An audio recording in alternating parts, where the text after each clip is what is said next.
Conclusão, tá bom, gente? Como é que eu posso resumir um pouquinho de tudo aquilo que a gente falou?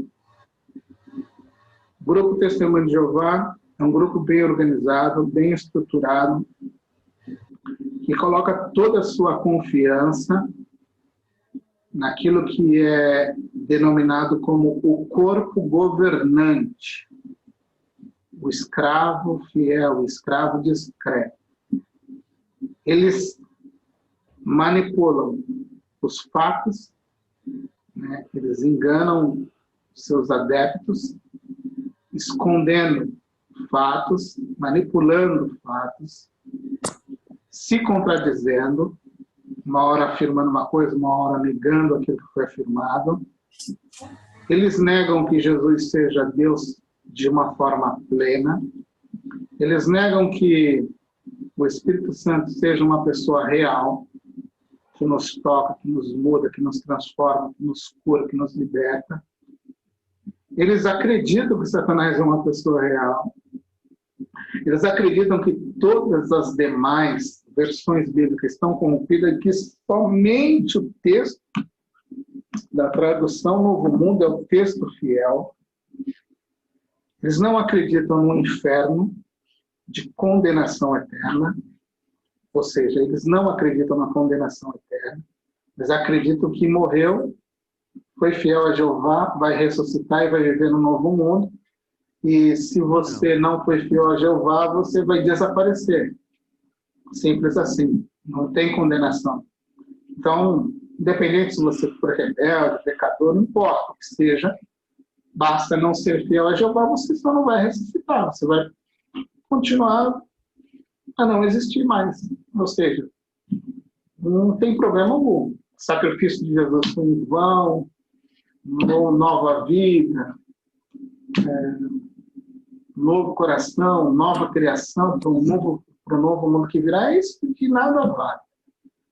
A ressurreição para eles não é ressurreição para um corpo transformado para viver uma vida eterna, e sim uma recriação desse corpo anterior e assim por diante. É que eu não posso entrar em tantos detalhes, que é muita coisa. Eu estou fazendo aqui um resumão para você.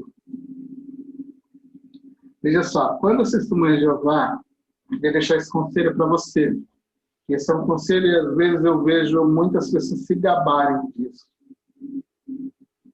Né? Se acharem os top, porque fazem isso. E talvez este seja um grande erro.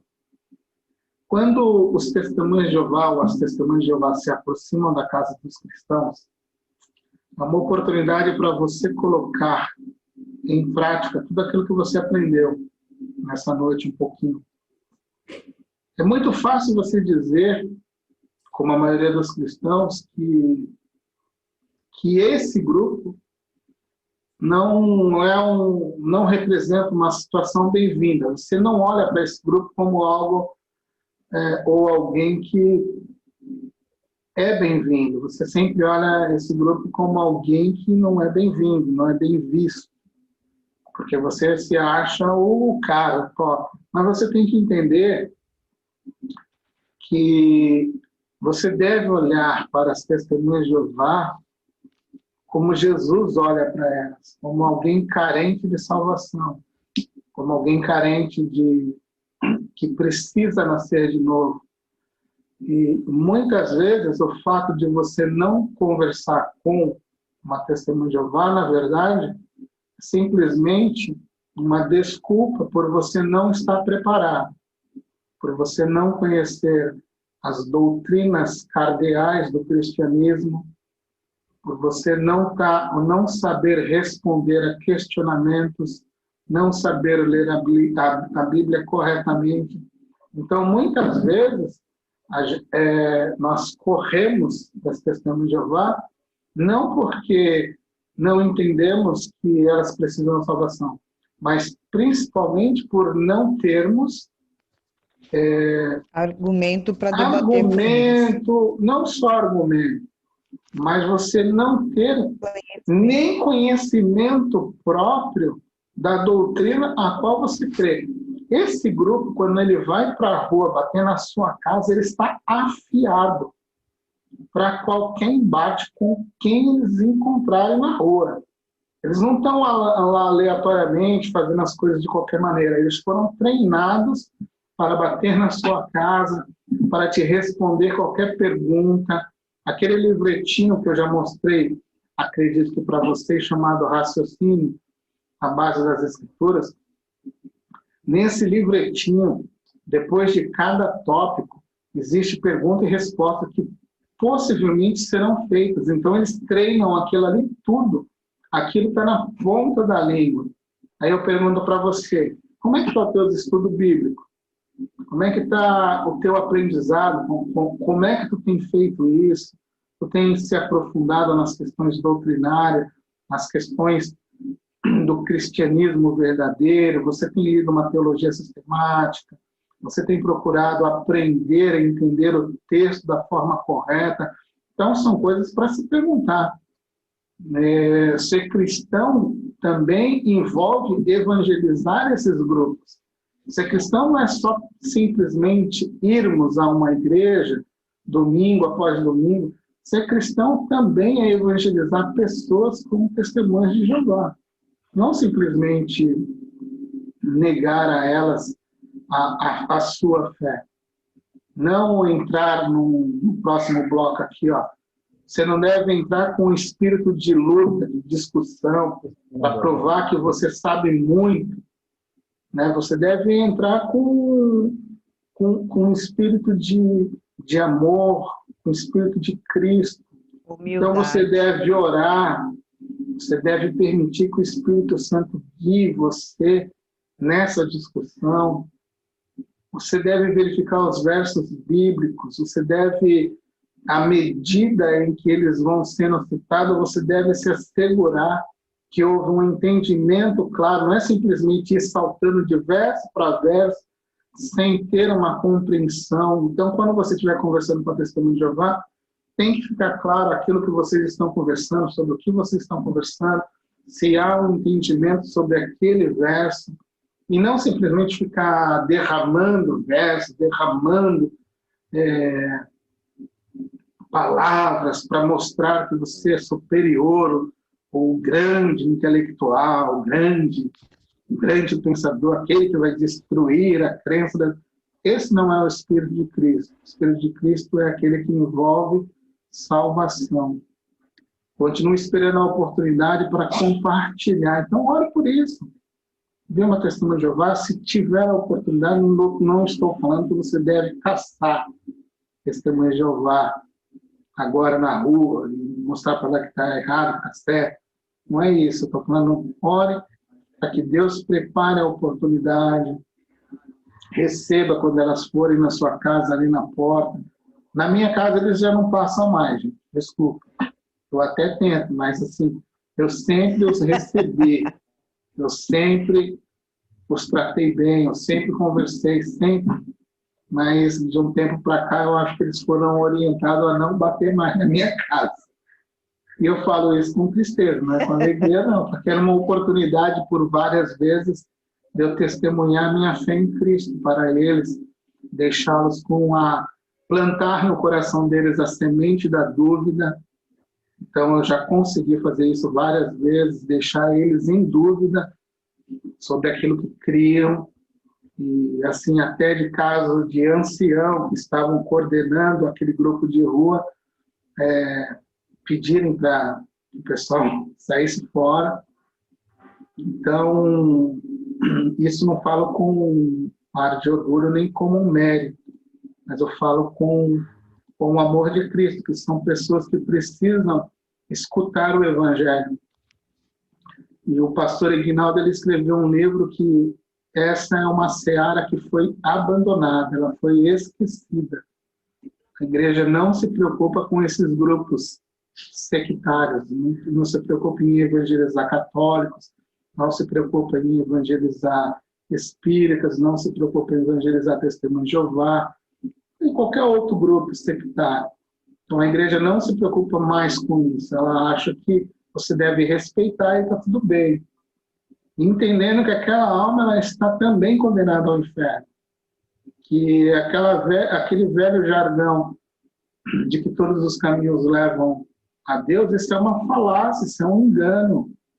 Não é porque eles são testemunhas de Jeová que eles vão a Deus. Você viu que eles não acreditam em Jesus, eles não acreditam no Espírito Santo como pessoa, eles não acreditam na Trindade. Essas são doutrinas cardeais. Se você não acredita nessas coisas, a sua fé não vale nada. Você não acredita na ressurreição corporal de Jesus Cristo. Você não acredita na ressurreição corporal das pessoas que morreram em Cristo. Eles acreditam, no caso, numa ressurreição que é uma recriação, não uma transformação para um estado eterno, e assim por diante. Tá bom? Então você tem que se preparar para responder. Isso aqui foi somente um apanhado geral para você ter noção, porque o que eu encontro, às vezes, no dia a dia, lidando com as pessoas no discipulado, é que elas têm as testemunhas de Jeová como um grupo de cristão, igual um batista, igual um presbiteriano.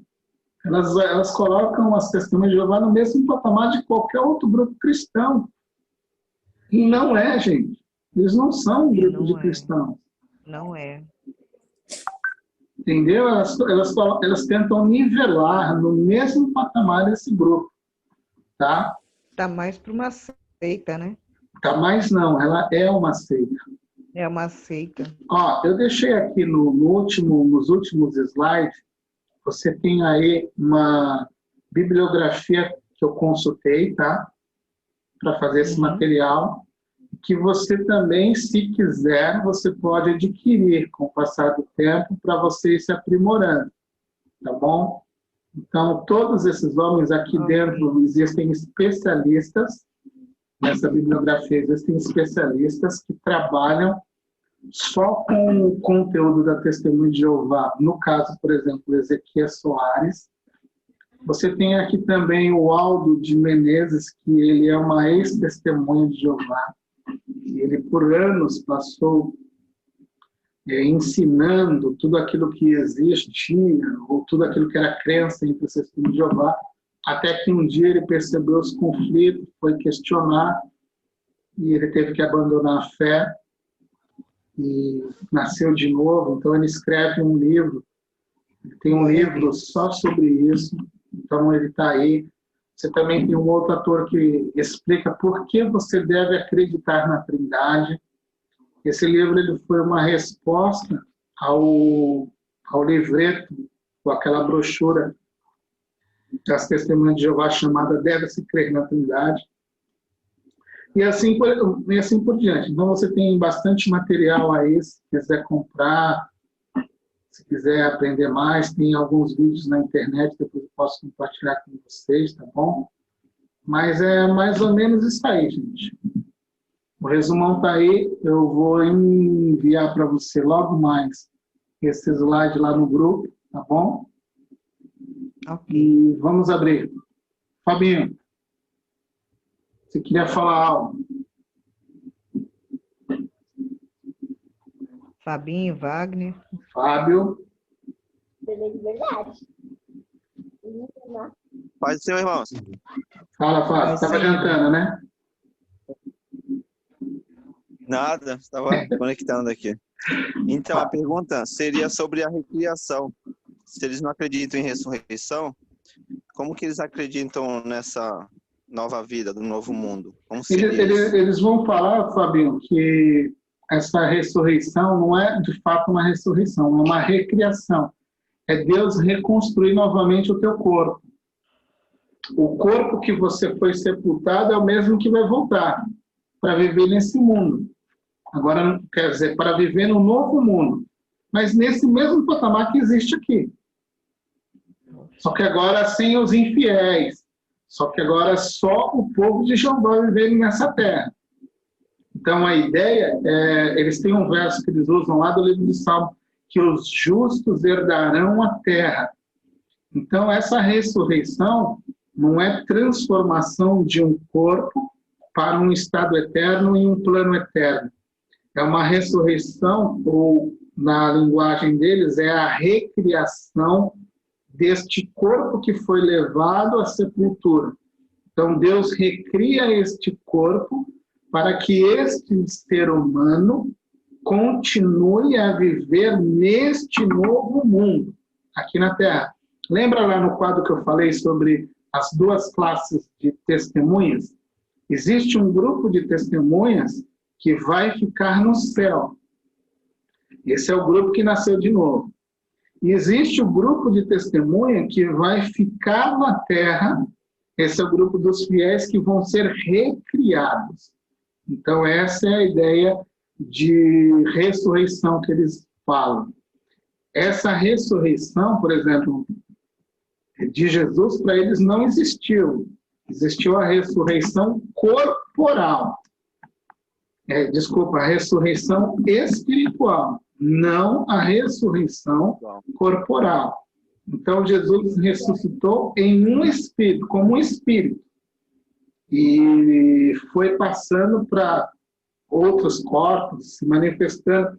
Eles vão falar mais ou menos assim, Fábio, essa ideia de ressurreição de Jesus, que Jesus ressuscitou de uma forma espiritual e se manifestou de forma corporal como os anjos. Quando se apresentaram para Maria, quando se apresentaram para Abraão, entendeu? Se materializaram, conversaram e voltaram para o seu estado espiritual. Essa é a ideia que eles têm de ressurreição de Jesus Cristo. Mais alguém? Obrigado. Ficou claro, Fabio? Ficou sim, Pereta. Muito obrigado. Já viajaram bastante, hein?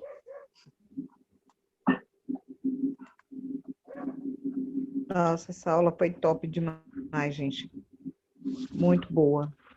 Alguém mais? Alguma pergunta, alguma dúvida sobre todo o conteúdo que a gente falou? Foi muita coisa. E eu não falei nem a metade do que eu tinha escrito aqui. Meu Deus. Bastante conteúdo, hein? Tem. Como eu falei no início, é muito vasto.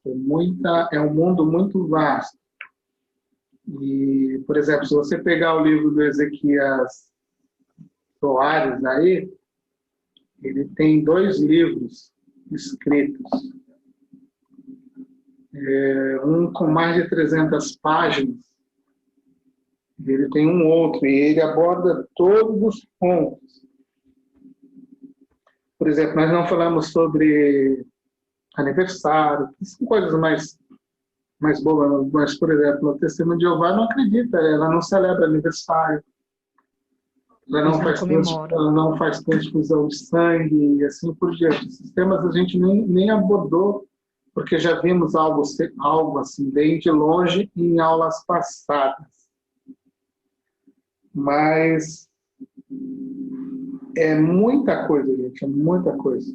Tem bastante material bem escrito aí já na praça para você se preparar, para você aí se afiar. Mas o que eu queria deixar aqui bem claro é isso, que a Testemunha de Jeová, elas precisam de Jesus. Assim como eu e você precisamos de Jesus. Amém? Se não tiver mais pergunta, eu vou encerrar. O Wagner começou a fazer pergunta aqui, acho que ele...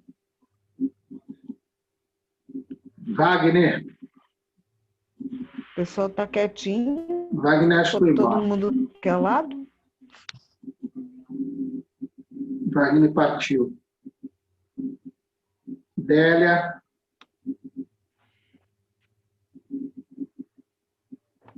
Oi, Pereta. Da conexão. Fale. Outra pergunta. Eu não me recordo o motivo das testemunhas não aceitarem doação de sangue.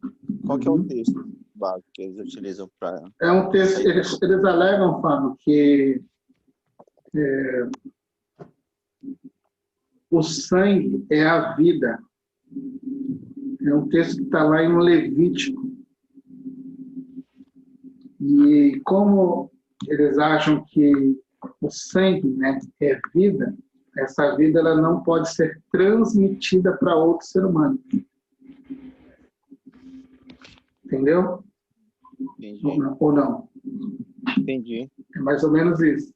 Então, essa questão da transfusão de sangue, mais ou menos baseado nessa questão de que nós não temos uma alma, que o sangue é a vida, nossa própria vida. Então, eles Inclusive, na alegam minha que... família... Desculpa. Pode falar. Uma vez na minha família eu tive um problema nós tivemos um problema, na verdade, muito sério em relação a isso, que eu tive uma prima que ela teve problemas de saúde e precisava fazer uma transfusão de sangue, foi uma briga terrível. Mas ela era entre os meus testemunha de Jeová? padrinhos. Sim, a mãe e a minha prima, elas eram, né? São até hoje. Ela acabou vindo a falecer porque o pai dela queria deixar fazer a transfusão e a mãe não deixou, falou que os presbíteros, o pessoal, né, da seita não aceitavam, e se eles fizessem, eles teriam que se afastar. E foi uma polêmica terrível, acabou dando separação o casal, e a menina não fez essa transfusão, depois de um tempo ela veio a falecer, mas a mãe não aceitou que fizesse e não fizeram mesmo. Tá vendo, gente, aí no caso aí, a seriedade do engano?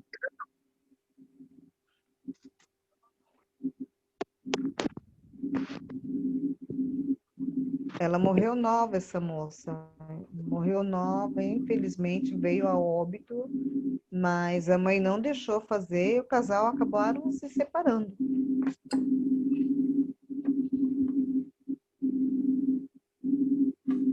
Viu, Fábio? Sim. Eles entendem também nessa questão do sangue como algo bem material. É como se você estivesse se alimentando da pessoa. Vamos dizer assim, num exemplo bem bobo, mas é como se fosse um canibalismo. Você entendeu? Sim. Como se você estivesse se alimentando daquela pessoa. Essa é uma linguagem figurada, lógico. Mas é mais ou menos esse é o entendimento que há por trás dessa negação. É como se você se alimentasse da pessoa por meio dessa ação intravenosa. Então, seria mais ou menos isso, essa aberração, essa doideira aí. Então, eles vão alegar que quando você faz essa transfusão, você está se alimentando. Eles não vão dizer isso, né? Eles não vão dizer que essa transfusão é um tipo de canibalismo, mas por trás, a ideia que está por trás é isso, é você se alimentar da outra pessoa. É mais ou menos isso. Se você quiser tem os textos que eles vão usar isso, você vai encontrar, por exemplo, em Gênesis 9, verso 4, quem quiser anotar aí, esses são os textos que eles usam para fazerem essa alegação. Mas existe toda uma explicação por trás, tá, gente?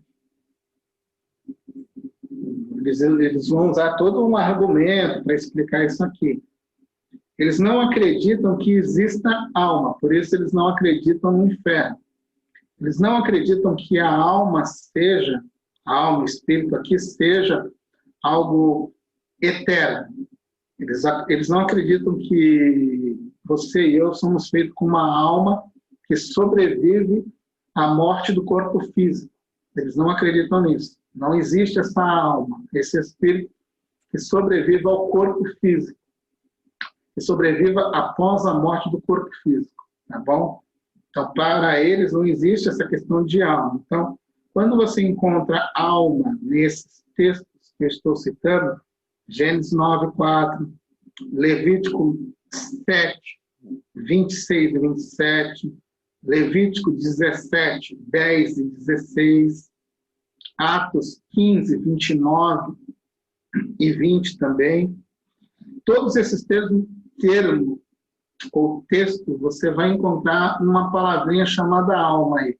Ou alma, ou espírito, algo ligado a sangue, alma, E quando eles estão falando disso, eles estão negando, quando eles vão tentar explicar esses textos, eles estão negando a alma imortal. Tá bom? Então, eles não acreditam que quando eu morro, a minha alma continua. Eles não acreditam nessa existência da alma, do espírito. Eles não acreditam nisso. Eles só acreditam nessa coisa material, na matéria, naquilo que existe ali, no corpo. Por isso que quando você morre, você é recriado para viver no novo mundo, porque você foi fiel a Jeová. E quem morre sem ser fiel a Jeová passa a não mais existir. Ponto. Não existe a tal alma. E se não existe tal alma, não existe inferno eterno. Entendeu como está tudo ligado? Se não existe alma, o meu sangue é a própria vida e você está se alimentando de um ser humano, e não de uma alma ou de nutrientes, algo desse tipo. Você está se alimentando do próprio ser humano por meio da transfusão. Mais alguém?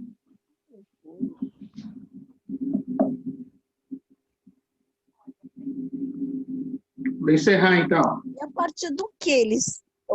Pereta, a partir do que esse ser humano é recriado? Porque se não tem alma, como você vai identificar aquele espírito, aquela alma, aquele corpo? Não tem alma. O que ele vai recriar é o corpo. Não, porque se não tem alma, vai ser recriado. Porque se morreu, deixa de existir. Acabou. Para eles é assim. Isso. Por exemplo, vem Jeová... Nesse processo aqui, Ju, esse processo aqui é o processo da recriação, por exemplo, do estado de decomposição. O corpo vai se decompor.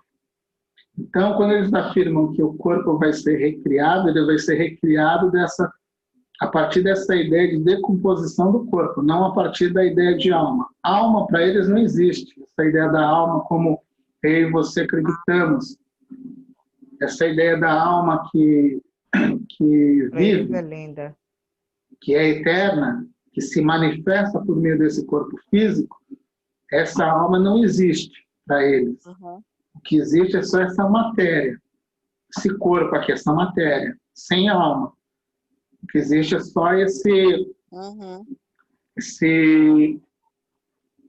vamos dizer assim, esse estado físico. Posso falar um pouquinho? Pode. Eles acreditam que a alma, na realidade, né, é a centelha de Deus, que quando você nasce, ou é criado, ou a sua mãe, quando você é gerado, né? Isso, Deus isso. dá uma centelha dele para aquele corpo. E quando você morre, Deus recolhe essa centelha. Entendeu? Uhum. Sou filha de testemunha de Jeová. Não, é essa a ideia mesmo. É essa a ideia, de que Deus recolhe. Não é que porque a vida é o dono da vida, vamos dizer assim, é Deus, né? Isso, então, isso. Ele recolhe para ele. E por isso, então, que na ressurreição, vamos dizer, no devido tempo, da maneira que eles explicam, Deus devolve deposita de novo, num corpo novo, aquela isso, nessa recriação. Essa ideia. É assim, isso daria já umas 2 aulas, só para falar sobre essa questão da alma. Do que eles compreendem. Próxima, Rupereta. Eu estou falando assim, eu só estou falando de forma geral, bem geral mesmo.